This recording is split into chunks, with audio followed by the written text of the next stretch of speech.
Hey, I'm Rana. I'm an educator at the North Carolina Aquarium on Roanoke Island, and I'm glad to take you on a virtual tour, not of the inside. We're going to go check out our pollinator garden here at the North Carolina Aquarium on Roanoke Island. So let's go ahead and take a walk.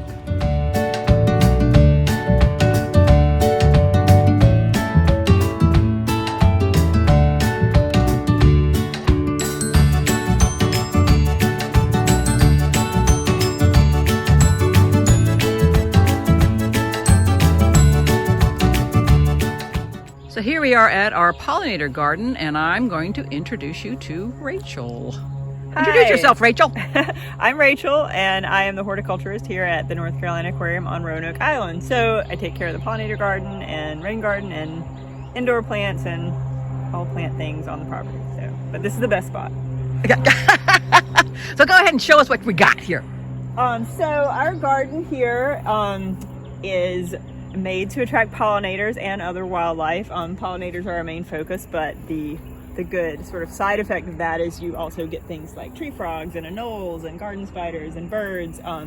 But pollinators are the thing we're trying to educate people about and get people to kind of learn how to attract them to their yards. And so here at our garden we have a couple of different habitats, which is great for us as far as helping people learn, like, what can I plant in my garden. And so right here we're kind of in an area that we like to call behind the dunes. So it's a real sandy, dry side of the garden. It gets a lot of sun, so plants that live in this area can grow here on the Outer Banks, where a lot of people have just sand in their yards. They don't have a lot of high nutrient soil. So people think, oh, I can't attract pollinators in this habitat, but you can. So this is where we'll start out. And so one of our superstar pollinator plants is our yucca folium, which has a couple of common names. The best one, I think, is button orango. But you will also see it called rattlesnake master, but that scares people, so I try to shy away from that name. But it's not as pokey as it looks, but it's a great plant that works well from an aesthetic point of view, mixes with other plants, and it's also really popular with pollinators. I think in general, people kind of think big showy flowers attract the most pollinators, but it's not always true.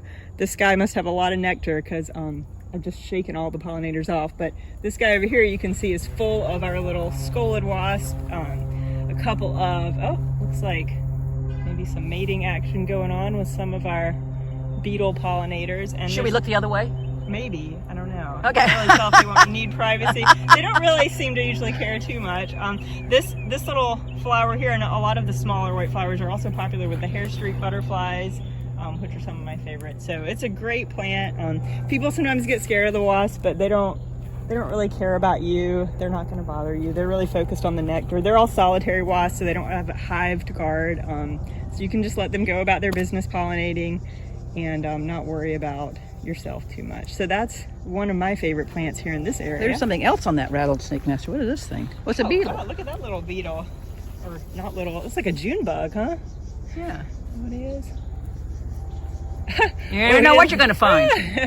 Yeah, sometimes those guys, they're kind of awkward flyers. They'll just run right into you. But because of the pollinators, we also get things like predatory leaf-footed bugs, other interesting creatures. That guy, if you see him, I can't touch him without scaring him away. Sorry about that. But it's a great place for kids because there's lots of things you can get close to without having to really worry about them bothering you, or in a harmful kind of way. Oh wow, he's a big guy. Oh my goodness, I have to look that one up. But yeah, there's a lot of there's a different kind of pollinating wasp going on right here on this Orangium, and even some tiny little flower flies. I don't even know if the camera can pick that guy up. He's a bitty. So some really fun stuff. If you come out with a camera, you can have some fun with iNaturalist or some citizen science, just taking pictures and identifying them. I spend a lot of my free time doing that at home. So yeah, a lot of opportunities for just enjoying nature and getting up close with things. A really accessible way to introduce nature to kids. Yeah. So let's see another ecosystem environment. Some more things. Another plant that a lot of people will probably recognize is this brown-eyed Susan. So here in the garden we have a lot of what we call the Susans. So this one is the brown-eyed Susan, and then there's the black-eyed Susan, the sweet black-eyed Susan, and all sorts of different things that are collectively, they're the Rudbeckia family. And they're great pollinator plants, and just people kind of recognize these from their childhood. You know, they almost seem like something you find in your grandma's garden, but they're really good in pollinator gardens because there's so many different types. This one's pretty adaptable. Some do really well in dry soil, some over in a kind of wetland area. We'll get over there in a minute, like the wetter soil. So no matter what garden you have, what kind of backyard habitat, you can find one of the Susans that's gonna like it in your yard. So they're a real fun group of plants that I love and is popular with all different kinds of pollinators, from the monarchs to the little teeny flies and wasps. Oh, there went a Palamedes, just flew by us. Oh, here we go. So that actually brings us to another good topic, which is our host plant. So in the pollinator garden, we obviously want to provide things for our adult pollinators like the Palamedes, swallowtail, monarchs, other swallowtails, but we also want to provide food for what we think of as the baby butterflies, which obviously are the caterpillars. So a lot of times I remember when I was a kid and learned about pollinator gardens, it was like, oh, big flowers, you need a lot of flowers. But what that neglects is to think, okay, well, we've got to feed these guys when they're young too. So here in our pollinator garden, we have a mixture of host plants, and a host plant being something that a caterpillar needs. So let's see, the host plant that people are probably most familiar with is what the monarchs like.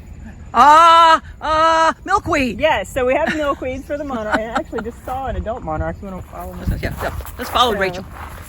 We have milkweed so that our baby caterpillars have something to eat. And a host plant is something, basically it just means this is a plant that for certain species of insects, like our monarchs, they're really picky when they're babies. So it's kind of like a toddler, you know, they're not just gonna eat their broccoli and whatever. Like, so for the monarchs, they have evolved to only eat the milkweed. That's what they eat. They're not, you can feed them any other kind of leaf and they'll just ignore it. So they're actually not the only butterfly that has that relationship. So our Palamedes swallowtail that we saw, the big charismatic black and yellow guy, he only eats bay, so red bay and swamp bay, which we have a lot of in our marshy areas and wetlands. So he's kind of a coastal specialist here that we really enjoy watching. So we have bay on the edges of our garden, kind of in the shadier woodland areas. So we both get to enjoy watching those caterpillars grow up, and we get to enjoy the adults when they come over into our pollinator garden to eat. So our goal with all these plants is to create habitat for our animals to find the things they need, like water and places to nest, and also provide the food they need at all stages of their life cycle. So, oh, we've got a really cool jumpy spider. It's gonna be still for us. You see him? There's two different really cool little spiders here. Ooh. Yeah, one of the most distracting things about being in the garden is when I'm trying to weed, do things that maybe aren't quite as fun. There's so many fun things to look at that sometimes it's hard to be as focused as one needs to be. But what I was going to do is bring you over to our little bee house, because on the topic of providing resources for our pollinators is providing places for them to overwinter. So for our bees, which I would say arguably are the most important pollinators, what we have here are our native mostly solitary bees. So we don't have honeybee hives. That's more of an agricultural commodity, but we have a lot of native bees that have just sort of chosen us, which so we feel really special. So we try to provide them with places to raise their young. So the bees are going to spend the summertime collecting all the resources they need so that their larvae can overwinter. And in the wild, what they would find is either like a hollow stem. So maybe this big black-eyed Susan, if I were to bend that over, it would be hollow in the middle, or a Joe Pye weed, and they would make little brood cells inside there.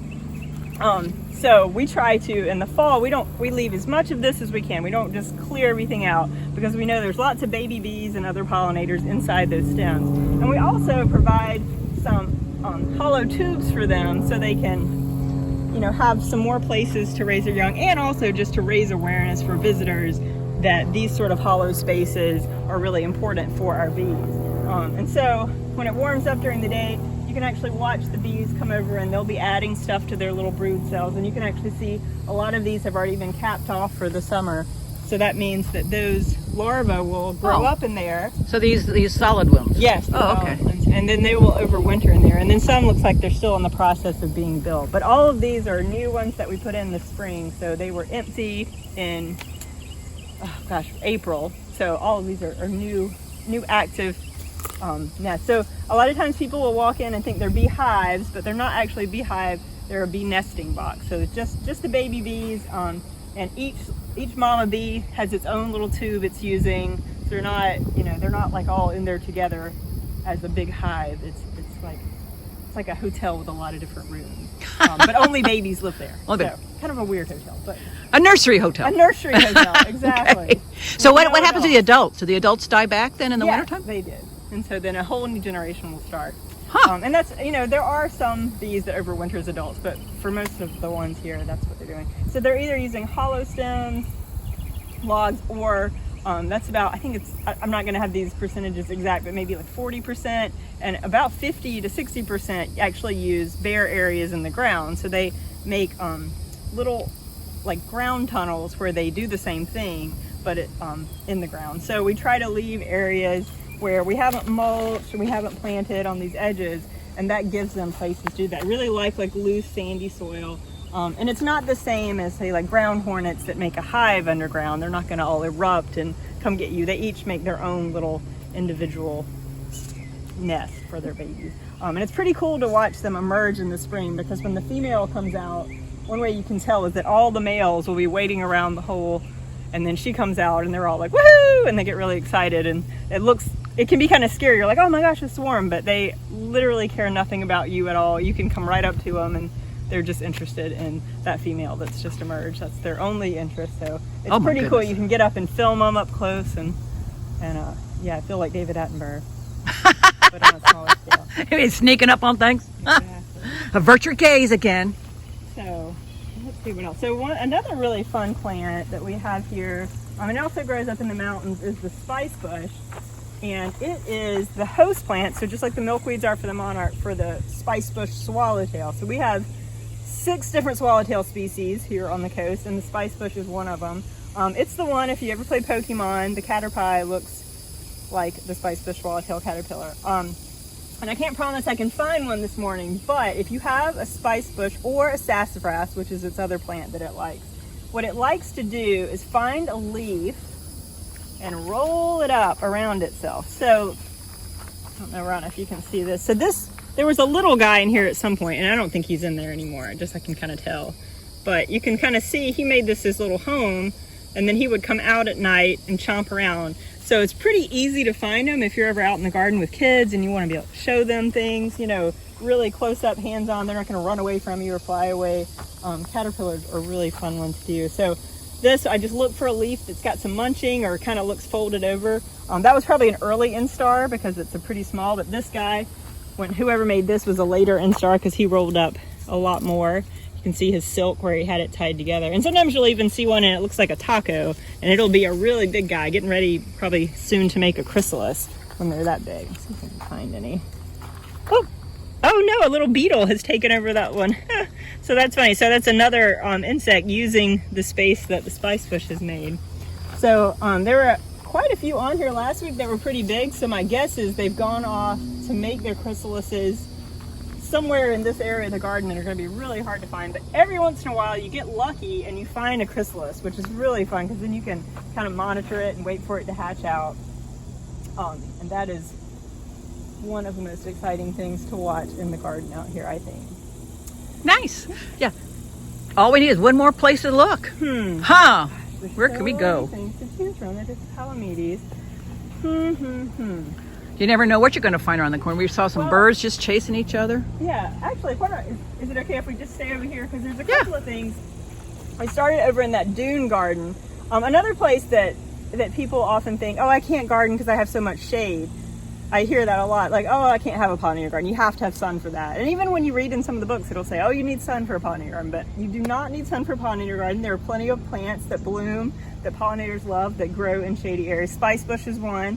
And another, and this is one of my favorite asters, is, I think its common name is white wood aster, Aster divericata. And it's a great plant for the South because it has these really pretty leaves with these sort of burgundy undersides in the winter and burgundy stems. And unlike a lot of plants in the South that kind of look kind of the way we feel in August, sort of like, oh, I'm just run down.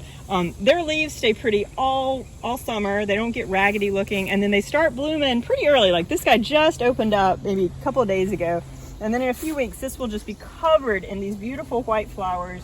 And as they get pollinated, the center of the flower will change color as a signal to bees, like, oh, you don't need to visit here. We don't have any more nectar for you. So when this is all in bloom, it's a gorgeous plant. It mixes well with other plants. It's growing in almost full shade, and it still puts on quite a show. So it's a good, versatile, from a landscape point of view, plant, and that you can use it a lot of different ways in the garden. Can I get on the list to buy one of those next time you have a plant sale? Yes, in fact. That will be happening soon. Okay. So if you're in the Outer Banks and you want to maybe pick up a few plants, keep us in mind. And then a couple of shrubs that I really love. One is beautyberry, and people think of beautyberries, of course, for their beautiful purple berries, which is, of course, the main reason to plant them. I won't argue with that. But they also have these gorgeous little lavender flowers. Here's a couple that are still hanging on. And sometimes people even say, I'll say, oh, here's the flowers of the beautyberry. People say, well, they have flowers? And well, yeah, they do. They're a little bit harder to see, but you got to have a flower to have a fruit. So once these are pollinated, they turn into these kind of cute little green berries. And then by September, these will turn a vivid, brilliant purple that people just love. And the berries will even hang on after the leaves fall off, unless you have some really hungry catbirds like I do in my yard, and they eat all mine, which is fine. That's the reason I plant them, because I like to watch the catbirds. So this is a very multi-wildlife plant in that pollinators really like the little flowers, and then the berries are great for birds, and then it just provides a lot of habitat. I find a lot of praying mantids in here and other things just sort of hiding in the leaves. It also has mosquito repellent properties in the leaves, so great for the South because nobody really loves mosquitoes, even though we know they're important. So another shrub, and it just, even though it grows here in the shade, it's actually pretty versatile. It can grow in almost full sun, and even though it has these big leaves, has some adaptation, which I've never been able to figure out exactly what it is, that makes it really drought tolerant. So in my yard, it's growing in straight sand. I never water it, and it's the one shrub that never wilts even when it doesn't rain. So definitely a must-have if you live in our coastal areas, but it grows up into the mountains too. So a lovely plant for the shade. Nice. Yeah. Well, thank you, Rachel, for giving us a bit of a tour here in the pollinator garden. Thanks for coming. I appreciate it. Neat.